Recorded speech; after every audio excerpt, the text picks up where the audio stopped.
Hello बच्चों, आज हम 12th क्लास का अध्याय 3 सारणिक से शुरुआत कर रहे हैं। सबसे पहले ये बता दूं कि सारणिक क्या है। सारणिक एक विशिष्ट प्रकार का व्यंजक है जिसमें प्रयुक्त की गई राशियों अथवा अवयवों की संख्या पूर्ण वर्ग रहती है। व्यंजक अर्थात एक संख्या 3x + 4y + 5z ये व्यंजक है।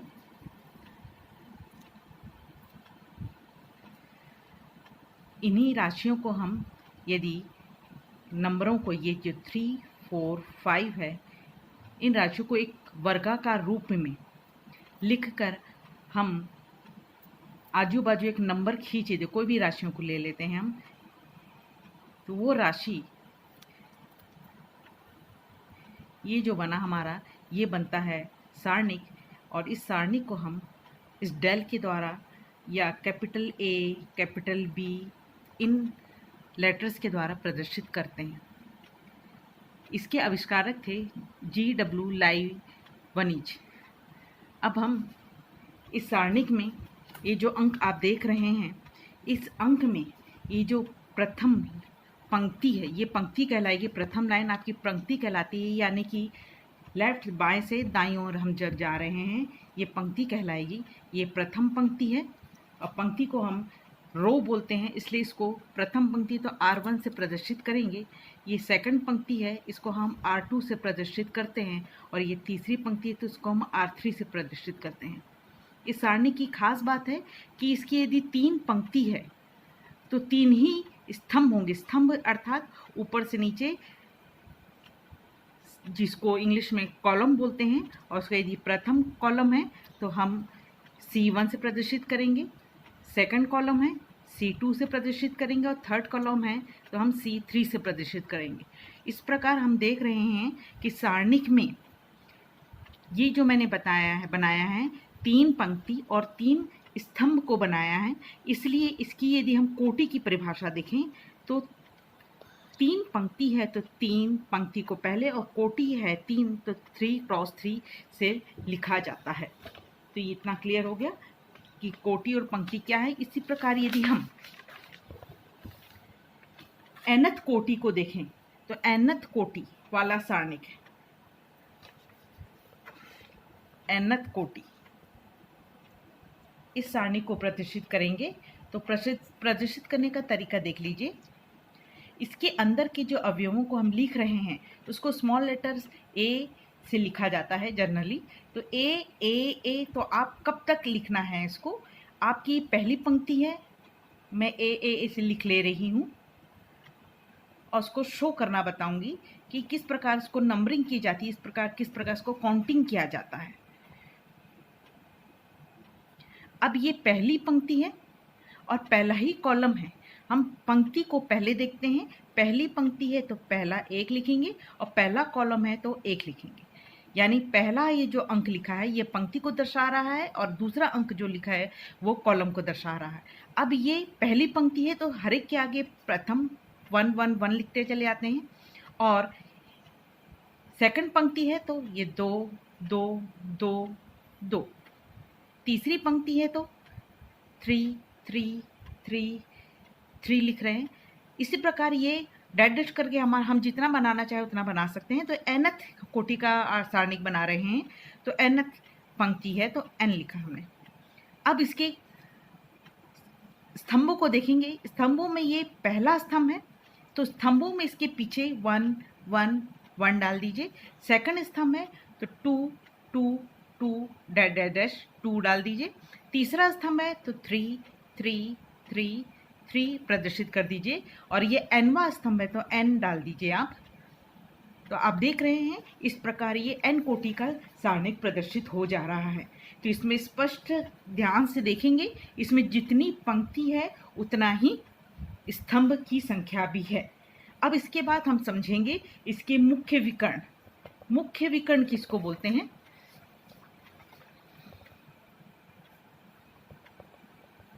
यदि मैं 3x3 का लिख रही हूँ, कोई भी अंक 3 5 4 7 9 8 -3 4 5। तो आप देख रहे हैं 3 स्तंभ पंक्तियां हैं, 1 2 3, इसलिए मैंने 3 लिखा, और 1 2 3 कॉलम है, इसलिए मैंने इसको 3 लिखा। इसकी कोटि हो गई 3 क्रॉस 3। अब इसमें ये जो बीच का है बाएं से दाएं तरफ के विकर्ण, ये कहलाता है इसका मुख्य विकर्ण। इस मुख्य विकर्ण के अवयव का यदि पूछा जाए तो ये 9 3 9 5 से प्रदर्शित किया जाएगा। अब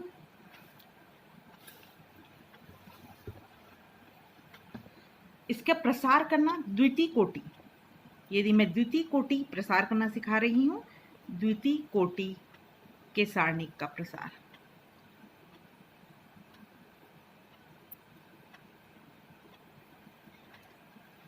मैंने कोई भी अंक लिया है द्वितीय कोटि का,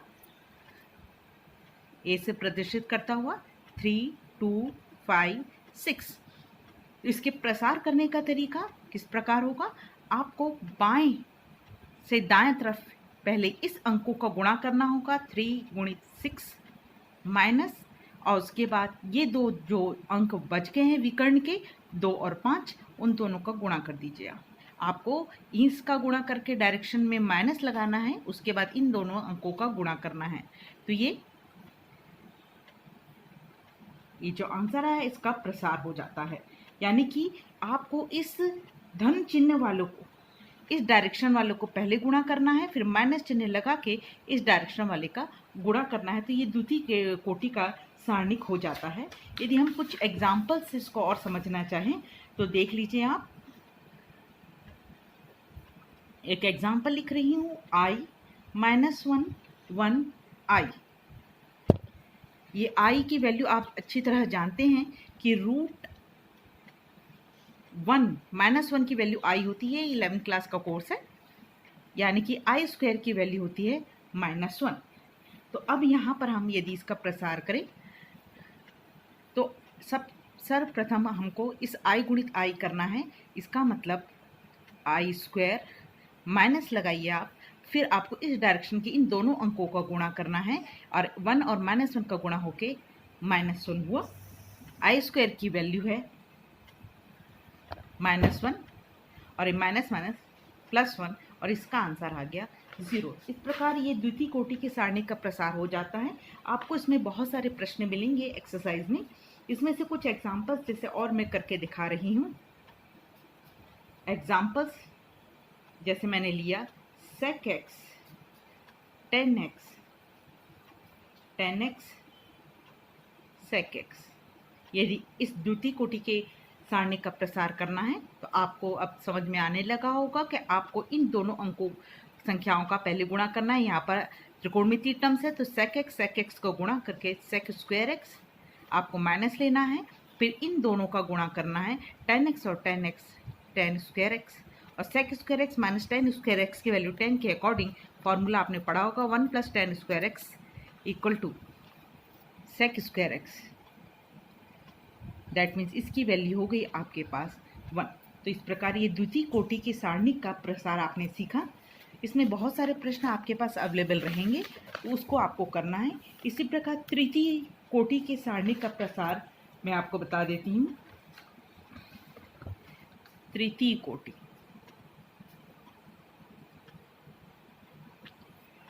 तो तृतीय कोटि के सारणी के प्रसार के लिए आपको कोई भी अंक लेना है।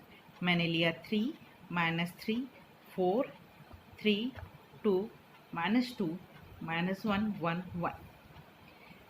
इस तृतीय कोटि के सारणी के लिए सबसे पहले आपको इसको खोलने के कई तरीके हो सकते हैं।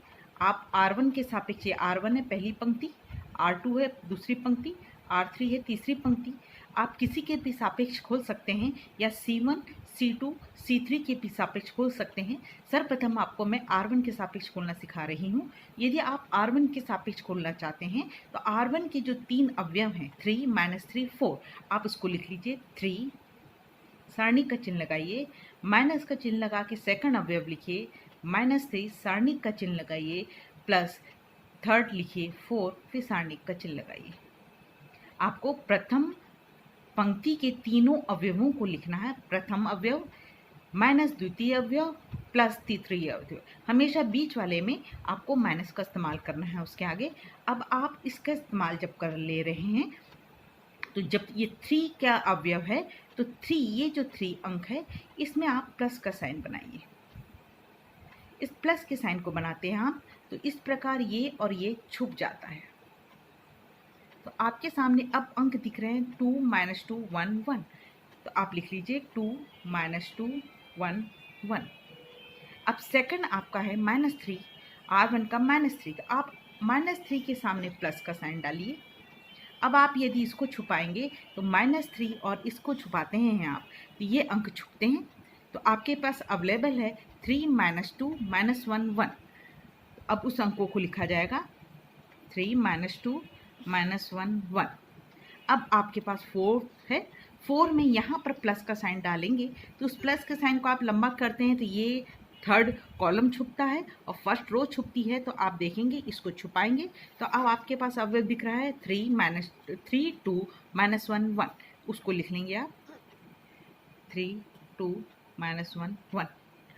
तो इस प्रकार अब आपको द्वितीय कोटि के सारणी को खोलना बताया गया था, आप उसी का विस्तार कर लीजिए। इन दोनों का मल्टीप्लाई 2 × 1, माइनस लगा के 1 × -2 1 × -2, माइनस माइनस प्लस 3 3 × 1, माइनस लगा के -1 × -2। सेकंड थर्ड टर्म के लिए प्लस 4 3 × 1, माइनस लगा के -1 × 2।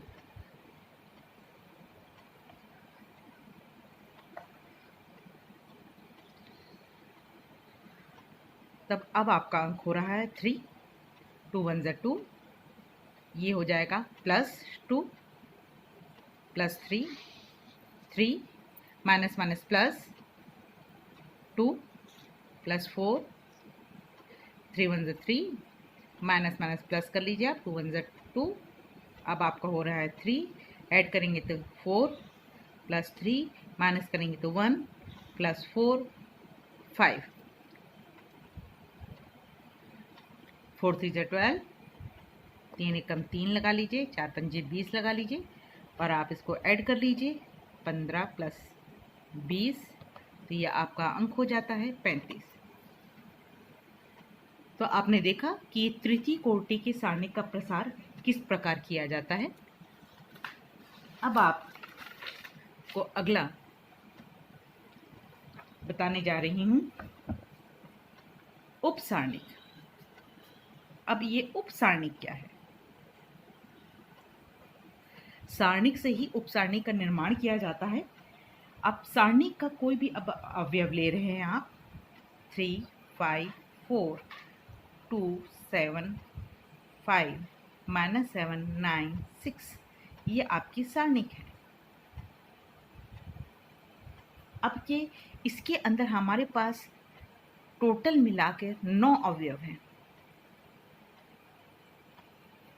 9 अवयव हैं तो हम 9 प्रकार का उपसारणिक का निर्माण कर सकते हैं। अब जैसे पहले आपको बता चुकी हूँ, इसकी पोजीशन को लिखा जाता है 1 1, ये 1 2 है, ये 1 3। अब ये क्या है 2 1 2 2 पोजीशन 2 3, ये है 3 1 3 2 3 3 पोजीशन। आपको किसी भी अवयव का उपसारणिक पूछा जाएगा, जैसे आपको पोजीशन 1 2 वाले का उपसारणिक पूछा जाता है तो आपको उस उपसारणिक को इंग्लिश में बोलते हैं माइनर। माइनर इसलिए उसको एम से प्रदर्शित करते हैं जनरली। यदि आपको 1 2 पोजीशन वाले माइनर को पूछा जा रहा है तो आपको 1 2 लिखना है और आपको उसको लिखने का तरीका है कि आप उसके अवयवों को, इस 1 2 वाले को पोजीशन में उसके प्लस का साइन डालिए। उस प्लस के साइन को यदि आप खींचते हैं तो ये लाइन बनेगी और प्लस के साइन को खींचते हैं दूसरी लाइन बनती है। तो आपके पास कौन कौन से अवयव रह गए 2 5 31 -7 6, यानी 2 5 -7 6, ये आपका हो गया है उपसारणिक। आप और भी उपसारणिक को बना सकते हैं। यदि आप 3-3 पोजीशन के उपसारणिक को बना रहे हैं तो M3-3 लिखते हैं। यदि आप M3-3 लिख रहे हैं तो आपको M3-3 के पोजीशन वाले एलिमेंट्स को, अवयव को छुपाना होगा। तो आप यहाँ पर प्लस का साइन डालते हैं। यदि प्लस का साइन डालते हैं तो ये लाइन लंबी ऐसी जाती है, यानी ये छुपेगा, और प्लस के साइन में ये लाइन लंबी जाती है, यानी आपका ये और ये अवयव छुप रहे हैं। ये छुप रहे तो अंक आपके कौन कौन से बचते हैं? 3, 5, 2, 7। तो उसी अंकों को उसी सीरीज में लिखना है, उसकी जगह को नहीं बदलना है। 3, 5, 2, 7। तो ये 3, 5, 2, 7 ये आपकी दूसरी सारणी उपसारणिक हो गई। तो इस प्रकार आप पूरे 9 अवयवों की उपसारणिक को बना सकते हैं। अब उपसारणिक से ही निर्माण किया जाता है सहखंड।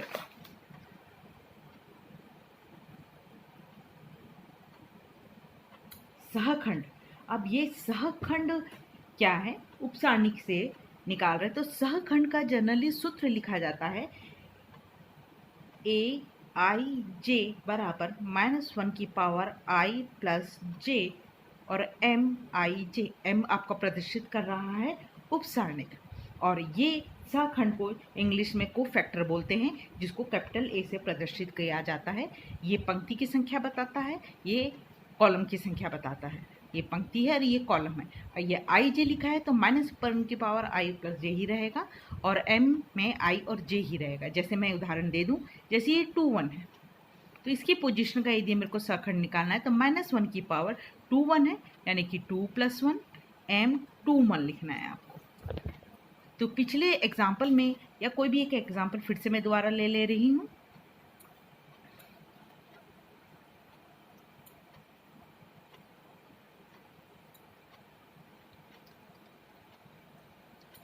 अब हमको सहखंड बनाना है 2, 1। तो 2, 1 की पोजीशन का एलिमेंट्स कौन सा होगा? 2, 1 यानी दूसरी पंक्ति, 1 यानी पहला कॉलम। तो दूसरी पंक्ति ये पहली पंक्ति, ये दूसरी पंक्ति, दूसरी पंक्ति में पहला कॉलम ये है, यानी कि आपको ये पोजीशन है 2, 1 वाले की। तो इस 2, 1 पोजीशन के सहखंड ज्ञात करना है आपको। तो इसका मैंने क्या सूत्र बताया? 2, 1 = -1 की पावर 2 + 1, और M21 लिखना है। M21 आपको पहले ही देख चुके हैं आप। इसको उपसारणी को कैसे लिखा जाता है? इस 2, 1 पर पोजीशन वाले एलिमेंट्स को आपको छुपाना है इस प्रकार। तो आपके पास एलिमेंट्स दिख रहे होंगे 2, 5 ऋण 3, 6। 2, 5 ऋण 3, 6। तो आप -1 की पावर 2 + 1 3 हो रहा है। अब इसको आप जैसे विस्तार करना सीखें, 2 और 6 का मल्टीप्लाई 2 × 6 माइनस लगाना है आपको, और इन दोनों एलिमेंट्स का मल्टीप्लाई करना है -3 × 5।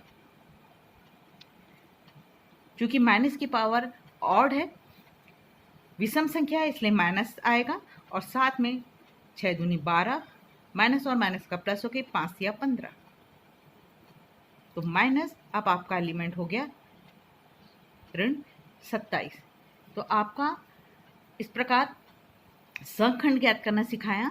जैसे इसमें पूरे टोटल 9 अवयव हैं, तो आप 9 ही सहखंड ज्ञात कर सकते हैं, अलग अलग पोजीशन वाले। तो आज की क्लास इतनी ही बच्चों। आपको यदि समझ में नहीं आता है तो आप मेरे से व्हाट्सएप के थ्रू इसके क्वेश्चंस पुटअप कर सकते हैं। इसको रिपीट करिए और कल इस क्लास को पुनः अगेन स्टार्ट करेंगे। Thank you.